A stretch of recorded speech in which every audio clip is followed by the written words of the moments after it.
Bonjour, quelques exercices pour s'entraîner avec les fonctions. Commençons par l'exercice 32, que voici. Donc on considère les courbes représentatives des fonctions f en bleu et g en rouge. Première question, quelle est l'image de 1 par la fonction f par la fonction g? Alors, commençons par cette question 1 que l'on va résoudre ici.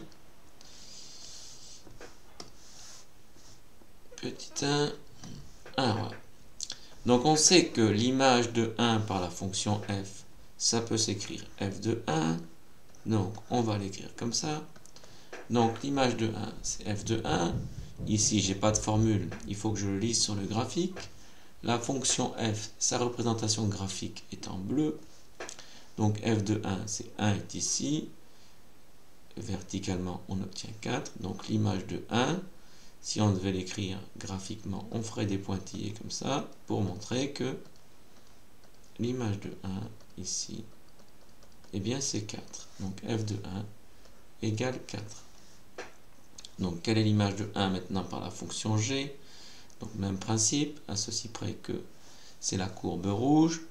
Donc l'image de 1 est ici. Donc g de 1 égale 1. Question 2. Donnez deux nombres qui ont la même image par la fonction f. Alors la fonction f, elle est représentée par la courbe en bleu. Il faut deux nombres qui ont la même image. Alors on voit qu'il y a beaucoup de solutions possibles.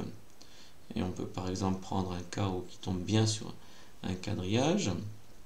Si on regarde ici, donc pour la fonction, donc pour la courbe bleue qui correspond à la fonction f, ici on a la même altitude, donc on a la même image.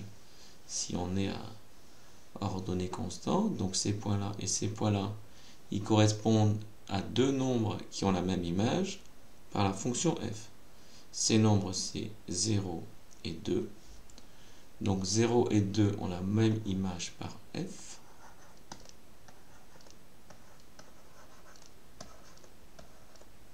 Ont la même image par f.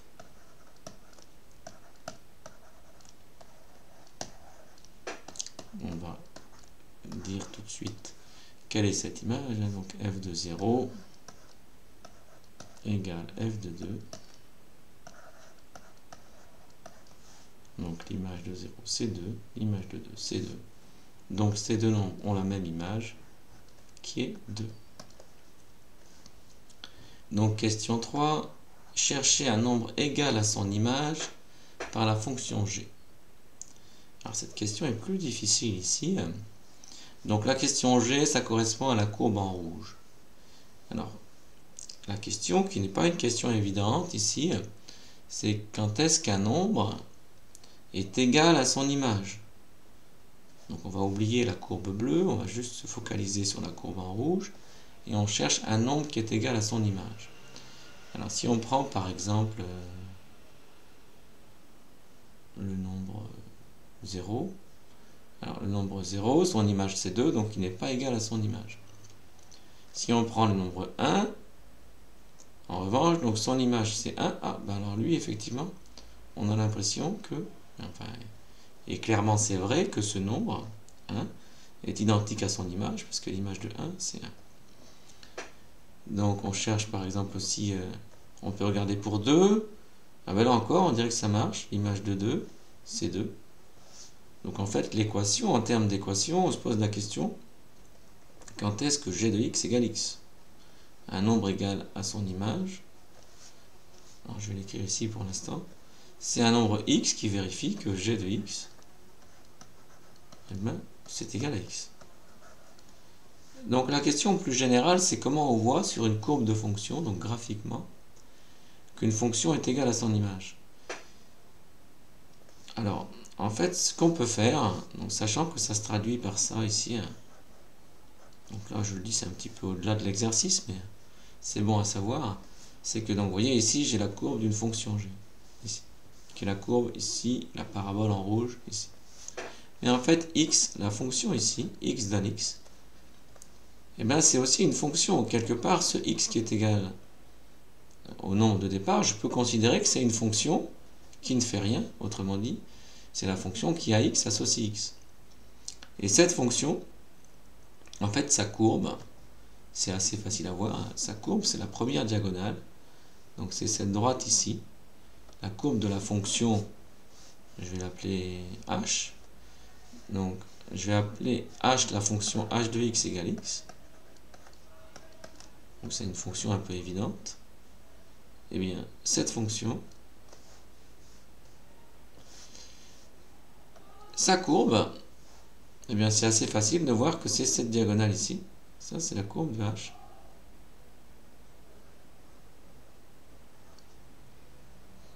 Voilà, je le fais mal, hein, il faudrait faire... Voilà. Ça, c'est une droite, hein, c'est une diagonale ici. Hein.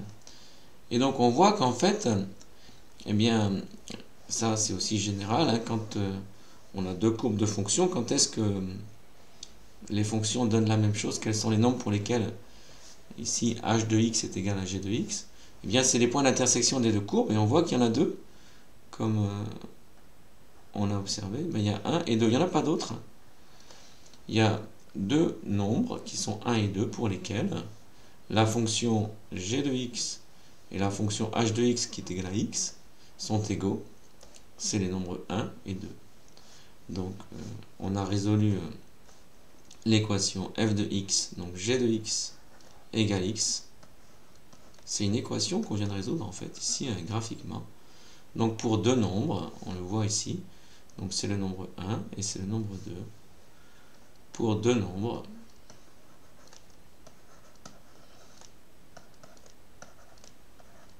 à savoir 1 et 2. Ce sont les seuls nombres pour lesquels qui sont égaux à leur image, qui sont leur propre image ici. L'image de 1 c'est 1 et l'image de 2 c'est 2. Mais il n'y en a pas d'autres. On le voit sur le graphique parce qu'il faudrait que ce soit une intersection entre la courbe de g et cette diagonale ici qui correspond à la courbe de cette fonction évidente ici, h de x égale x. Bon, ici on me demandait juste un nombre égal à son image par la fonction g, donc j'aurais pu dire 1 et 2. On a ici répondu de façon beaucoup plus détaillée que ce qui était attendu. Question 4. Pour quelle valeur de x a-t-on g de x égale 5? Donc g de x égale 5, il faut que verticalement on ait 5. Donc on voit qu'il y a deux valeurs ici possibles. Ici, eh bien, première valeur c'est 3 et deuxième valeur c'est moins 1. Donc g de x égale 5. G de x égale 5 pour x égale moins 1 et pour x égale 3. Et pour x égale 3. Il y a deux solutions à cette équation. Voilà. Passons maintenant à la question 5. Les courbes représentatives des fonctions f et g se coupent en deux points a et b. Donc c'est ce point-là et ce point-là. Donnez des nombres x pour lesquels g de x égale f de x. Bon, ben, manifestement, g de x égale f de x, donc ça c'est une équation. Et graphiquement, on trouve les solutions en prenant, alors je vais effacer, ça bug là.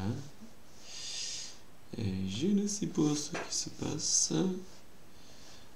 Bon, c'est pas grave. Alors ici, donc, on sait que les solutions sont données à partir des points d'intersection des deux courbes.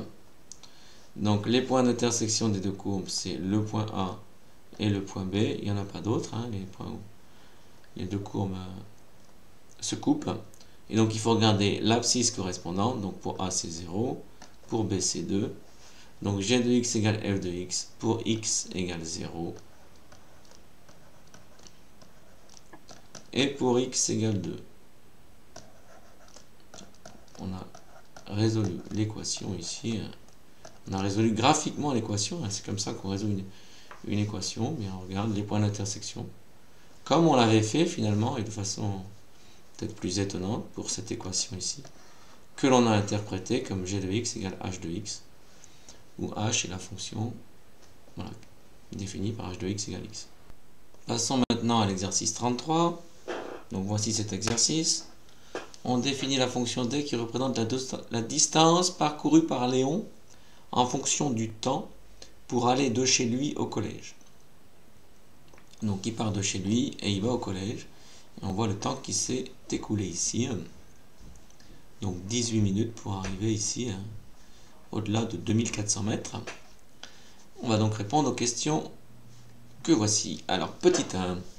Quelle est l'image de 5 par la fonction d? Donc ici, là encore, on a une lecture graphique. Donc petit 1. d de 5. Eh bien, on regarde, d de 5, c'est ici. Alors, on est un peu en dessous de 400. On peut essayer 200, bon, c'est un peu moins de 400. On va dire 390. Alors, on va mettre environ égal à 390. Ensuite, petit 2. Donner un antécédent de 1700 par d. Donc, il faut regarder quand est-ce que 1700 est atteint. Donc, 1700, c'est ici. Donc, il faut aller ici. 1700, 1800, 1900, 2000. Donc 1700 c'est ici, il faut aller ici. Toc toc toc toc toc toc toc toc toc toc toc toc toc toc. Donc c'est en 16 minutes. Ici. Bon, il faudrait faire les traits à la règle évidemment normalement.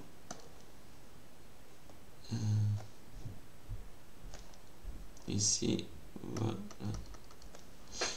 Voilà. Donc ici un antécédent et en fait 1700 a un seul antécédent. Hein. Mais bon, on va quand même utiliser la formule un antécédent, même s'il est unique. Donc un antécédent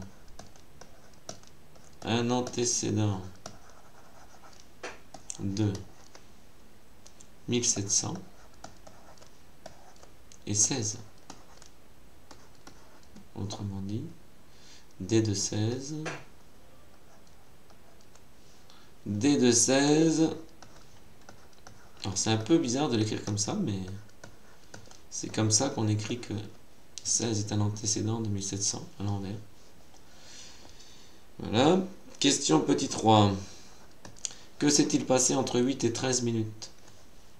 Donc entre 8 et 13 minutes, c'est ce palier ici. On voit que la distance n'a pas évolué, n'a pas augmenté. Donc par conséquent, Léon a fait une pause. Donc Léon a fait une pause. Clairement, parce que la distance n'a pas augmenté, il s'est arrêté.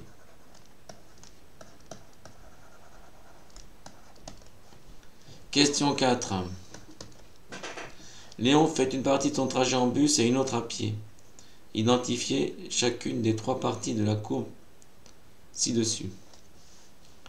Alors voilà, maintenant on va faire une étude qualitative. Il faut interpréter un peu ce qui s'est passé.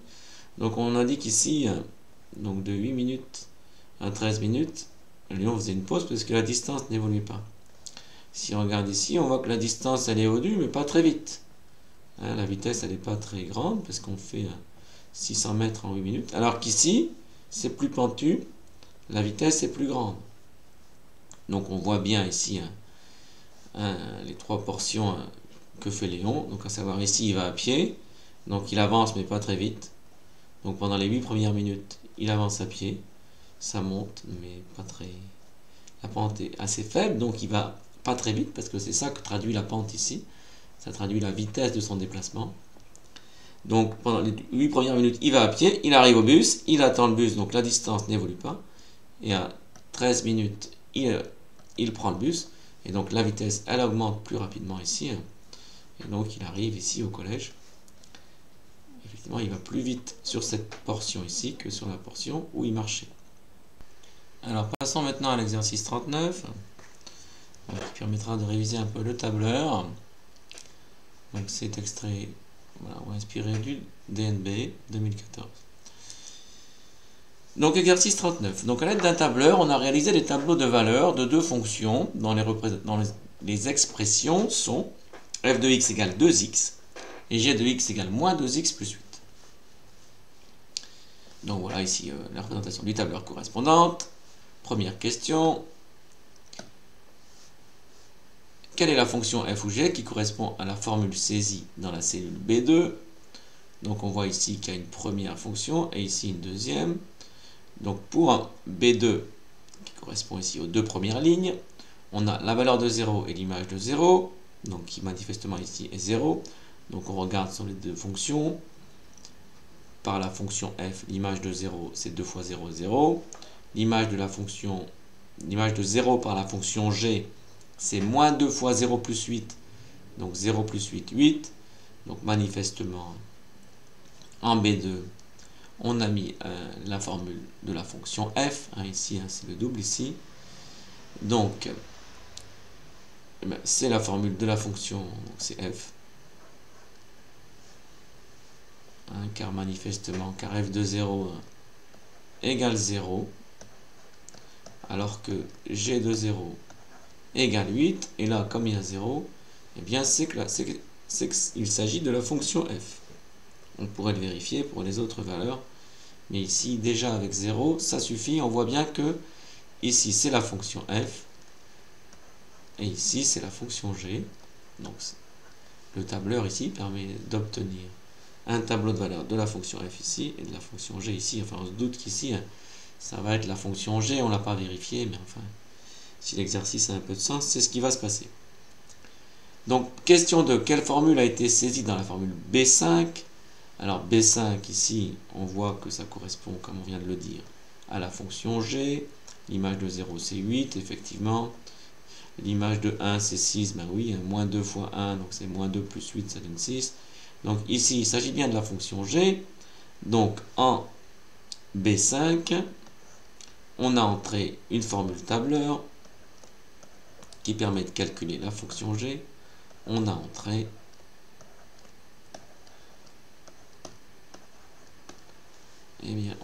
quoi? Donc il faut traduire ça par une formule de tableur, sachant qu'ici, la valeur de x, elle est en B4. Donc on a entré égal, parce que c'est une formule. Donc c'est la fonction g, donc c'est moins 2 fois, parce que les anglais, avec une étoile, parce que les anglo-saxons utilisent une étoile pour le multiplier. B4, moins 2 fois B4, plus 8. Cette formule, quand on la tirera, on fera un copier-coller de la formule ici, enfin un copier-coller tableur, en étirant ici la formule vers la droite, et bien on obtiendra toutes les valeurs ici. On pourrait le faire pour vous le montrer. On va le faire, pourquoi pas, pour vous montrer un petit peu le résultat avec un vrai tableur. Alors, on va lancer ici LibreOffice. Donc 2x et moins 2x plus 8. On va entrer une feuille de calcul. Voilà. Donc on va augmenter ici. Donc aussi, on a les x, on a dit. Ici, les images de x. Alors je vais pas soigner la mise en page. Je vais garder ici. Et sur l'autre, c'est pareil, mais c'est pour la fonction g. X, image de x. Voilà. Donc, on avait dit ici qu'on prenait 1. Et alors, bon, on sait que ici, on va pouvoir étendre. Si on reprend ici la formule, donc c'est 0, 1, 2, 3, 4. Donc, je vais prendre 0, 1, 2, 3, 4 ici. Donc, 0 plutôt. 0. Alors, il y a le tableur ici qui va faire 1, 2, 3, 4. Bon, parce que c'est comme ça. Donc, voilà, j'aurais pu entrer les valeurs à la main. Et donc, ici, on sait que c'est le double. Donc, on va entrer une formule égale quoi? Ben, B1 fois 2, parce que c'est le double de B1. Donc, ça ici, ça donne, je tire vers la droite, 2, 4, 6, 8. On a ici, alors 2, 4, 6, 8. Alors, c'était pas demandé ici, mais je l'ai refait pour la première fonction, pour la fonction f. Et donc, ensuite, c'est moins 2x plus 8. Et donc, je vais entrer cette formule ici. Donc, regardez ce que ça donne. Donc, ici, pareil, je vais mettre 0. Et je vais étirer vers la droite pour avoir 0, 1, 2, 3, 4. Et donc, ici, je vais mettre égal 2 fois 7 cases, donc B4 plus 8, Enter, et donc ça donne 8 ici, et si on tire vers la droite, et bien ça donne 8, 10, 12, 14, 16, et donc manifestement ça ne va pas, donc on s'est trompé. Alors est-ce que j'ai bien entré? Moins 2 fois, n'aurais-je pas oublié le signe moins? Donc je regarde la formule, et oui, je vois ici que j'ai oublié le signe moins, il faut mettre un moins devant, ici c'est un moins là, que j'avais oublié. Donc si maintenant je mets le moins, donc attention, ça ne va modifier. Alors vous allez me dire, rien n'a changé. Effectivement, 8 est resté 8. Mais si maintenant, ma nouvelle formule, je l'étire vers la droite, ça va écraser effectivement ce qui précède. Et là, cette fois-ci, j'obtiens bien 8, 6, 4, 2, 0. 8, 6, 4, 2, 0. 8, 6, 4, 2, 0. Voilà. Donc c'est bien cette formule ici qu'il faut entrer, qui me permet, avec le tableur, d'avoir un tableau de valeur de la fonction. Donc ensuite, tracer les représentations graphiques des fonctions f et g dans un repère. On choisira 1 cm pour une unité. Voilà, donc je vais faire ça, GeoGebra classique. Ici, bon. Donc je vais prendre ça ici. Donc on a dit que c'était entre 0 et... Bah. Bon, je ne soigne pas les axes, je pourrais faire plus. Alors, pour l'instant les points. Donc on a dit, si je reprends ici les valeurs de mon tableau, pour la fonction f, 0 donne 0, 1 donne 2, 2 donne 4, 3 donne 6, 4 donne 8. Donc j'ai placé les points correspondants. Donc je prends le petit point, 0, 0, ça me donne ce point, 1 donne 2, ça donne ce point, 2 donne 4, ça donne ce point, 3 donne 6, ça donne ce point, 4 donne 8, ça donne ce point. Bon, je m'aperçois que les points sont alignés avec l'origine, qui plus est, c'est une fonction particulière. Et donc, si je trace, alors ici, ben, la fonction 2x, alors est-ce que, voilà, ben, GeoGebra reconnaît également 2x, et on voit ici, on obtient la courbe de la fonction f. Pour la fonction g, on a donc 0 donne 8, 1 donne 6, 2 donne 4, etc. Donc si on replace les points, 0 donne 8, donc on a d'abord ce point, ici, 2, 1 donne 6, ici, 3, ben c'est ce point-là, là c'est ce point-là, et là c'est ce point-là. Et donc, si maintenant on retrace la fonction moins 2x plus 8, eh bien, il s'est passé que j'ai mal tapé, moins 2x plus 8, eh bien, j'obtiens, vous voyez, une droite qui passe bien par mes points. Et donc, voici ici la courbe de la fonction f en vert et de la fonction g en rouge. Donc, voici, voilà, les représentations graphiques des fonctions f et g dans un repère. On verra dans un chapitre ultérieur que forcément, compte tenu des formules qui sont ici, la courbe, c'est forcément une droite pour chacune de ces deux fonctions, qui sont des fonctions très simples. À savoir des fonctions affines, f étant même plus qu'affine. F, c'est une fonction affine, encore plus particulier qu'affine, à savoir affine linéaire. Alors, quatrièmement, lire sur le graphique là où les valeurs de x pour laquelle on a f de x égale g de x. Donc, je reprends mon graphique et je regarde quand est-ce que f de x égale g de x. Donc, quand est-ce que les courbes se coupent. Donc, c'est ici, c'est la valeur de x correspondante. Donc, c'est ici, donc c'est pour x égale 2. Donc, graphiquement, on trouve que f de x égale g de x pour x égale 2. Donc, graphiquement, ici, graphiquement, c'est la question 4. Graphiquement, on trouve que x égale g de x pour x égale 2. Il y a une seule solution. Graphiquement, on trouve que x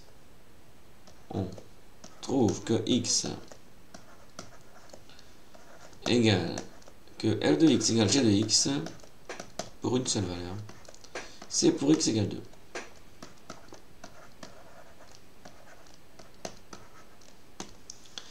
Donc, cinquièmement, retrouver ce résultat par le calcul.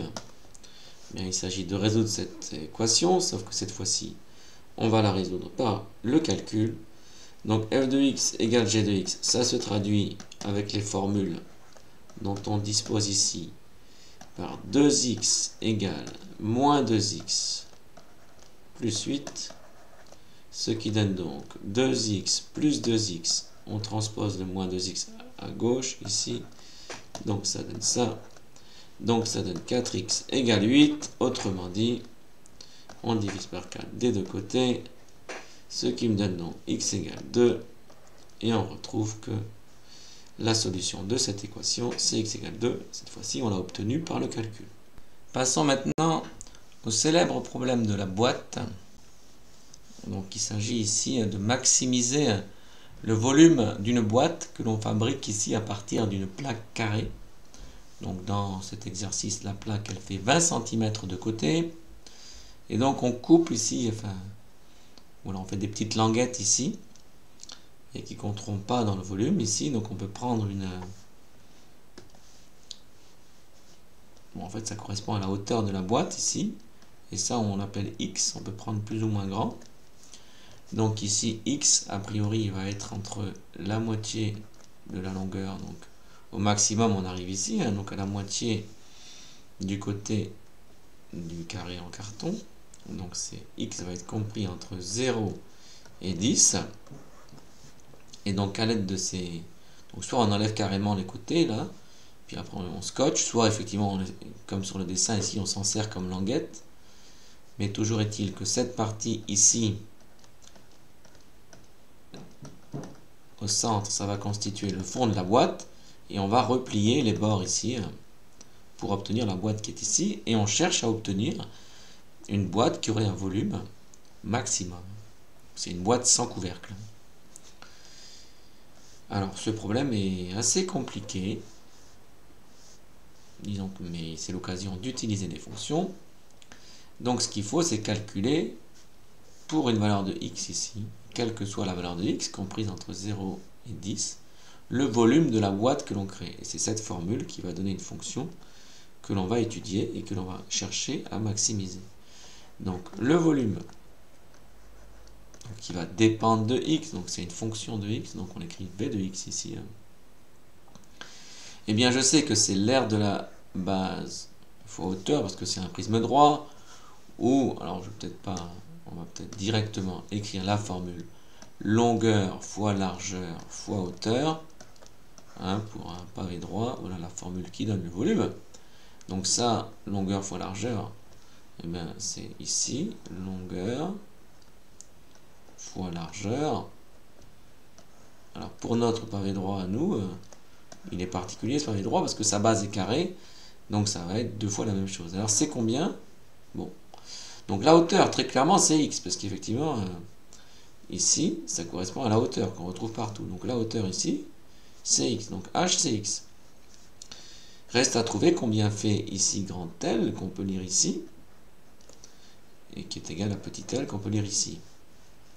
Eh bien, on voit bien que grand L et petit l sont égaux à 20 moins 2x, parce qu'il faut enlever 2x, enfin, x de chaque côté, donc par rapport à 20. Donc ça donne ici v de x égale 20 moins 2x. Donc fois moins 22x, donc au carré, fois x, que je vais plutôt écrire, parce que c'est plus l'usage de mettre le x devant dans ces cas-là. 20 moins 2x au carré. Donc voilà la formule de la fonction qui donne le volume en fonction de x. Et c'est cette fonction qu'on veut maximiser. Alors on va utiliser un tableur grapheur. Un graffeur, par exemple Desmos, pour la tracer. Donc on y va, on lance ici. Et bien cette fois-ci, je vais utiliser Desmos. Donc on a dit que la formule, c'était x facteur de 20 moins 2x au carré. Donc on tape ça. Voilà, donc on voit que ici, ça a l'air bizarre. Oui, sauf qu'en fait, bon, je suis entre 0 et 10, etc. Donc moi, on a dit qu'il fallait prendre x entre... Alors, normalement, c'est entre 0 et 10. Donc on va prendre un peu moins pour voir un petit peu. Donc on va prendre moins 1 et 11 pour bien voir ce qui se passe. Sachant que nous, on est entre 0 et 10. Hein. Donc voilà. Et pour les y, bon alors, voyons voir. On voit que, manifestement, là, c'est beaucoup trop... Voilà, on a pris une échelle qui est trop petite ici. Donc si on dézoome... Alors, automatiquement, on devra remettre ici. Hein. Donc, on va regarder quelle est la valeur maximale qu'on a.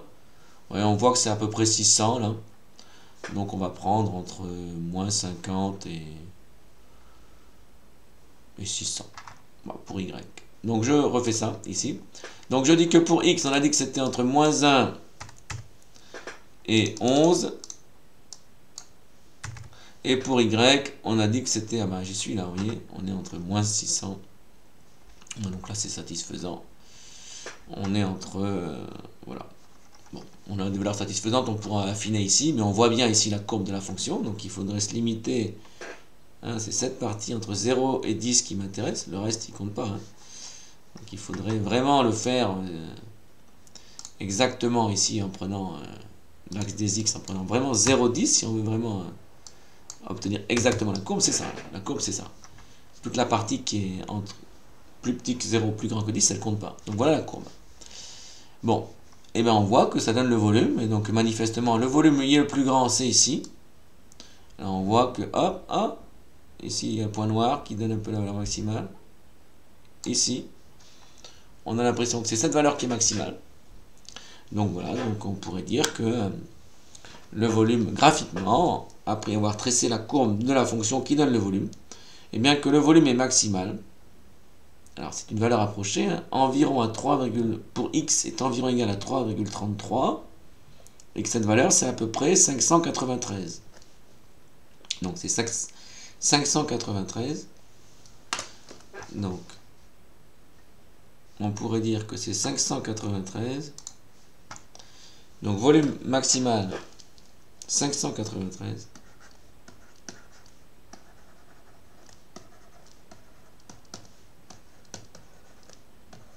Centimètres cubes. Il est obtenu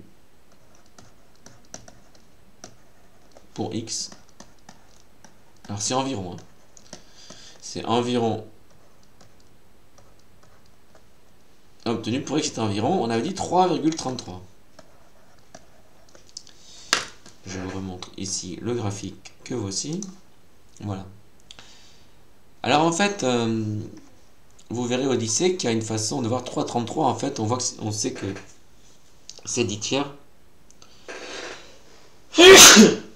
Et en fait, il y a moyen de prouver que la valeur est maximale pour 10 tiers. Pour x égale 10 tiers. Donc en fait, la vraie valeur, et ça vous ne pouvez pas le savoir au collège, donc il faudrait que l'énoncé vous le dise, hein, que la valeur elle est maximale pour 10 tiers. Donc en fait, en réalité, la valeur est maximale pour x égale 10 tiers. Valeur max.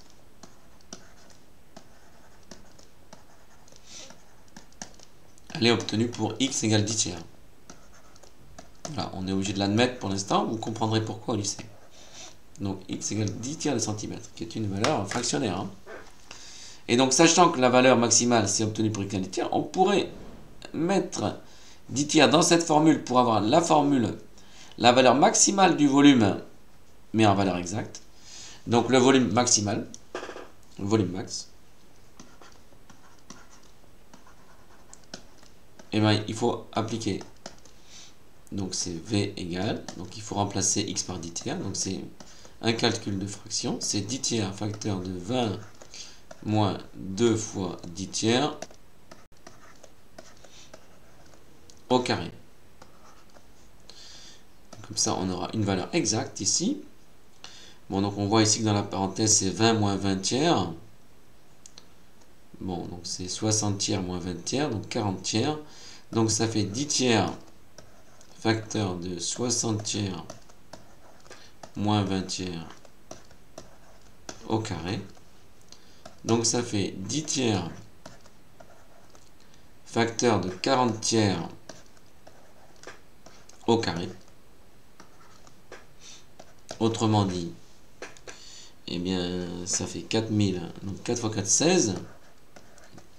Donc ça fait voilà, 4 fois 4, 16, donc 1600 fois 10, donc 16 000 divisé par 27.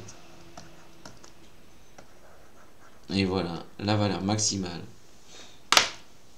en valeur exacte, qui est une fraction. Alors vérifions qu'on obtient bien 593 cm3, sinon c'est qu'on se serait trompé. Donc on va quand même le vérifier ici. Donc on a dit 16 000 divisé par 27. Et voilà, on retrouve ici, vous voyez, 501, c'est la valeur très proche qu'on avait obtenue par Desmos, mais là l'intérêt c'est que, eh ben, on l'a en valeur exacte. Donc voici la valeur exacte du volume. Il est obtenu pour x égale 10 tiers, vous comprendrez pourquoi au lycée. Et il évolue, ce volume, comme le montre ici la courbe. Donc ici, alors j'ai un peu, il faudrait c'est en 0 ici. En 0, ça fait 0, après ça augmente, ici il y a la valeur maximale, ici. Et donc après ça redescend jusqu'à, effectivement, pour 10, c'est encore un volume de 0. Voilà.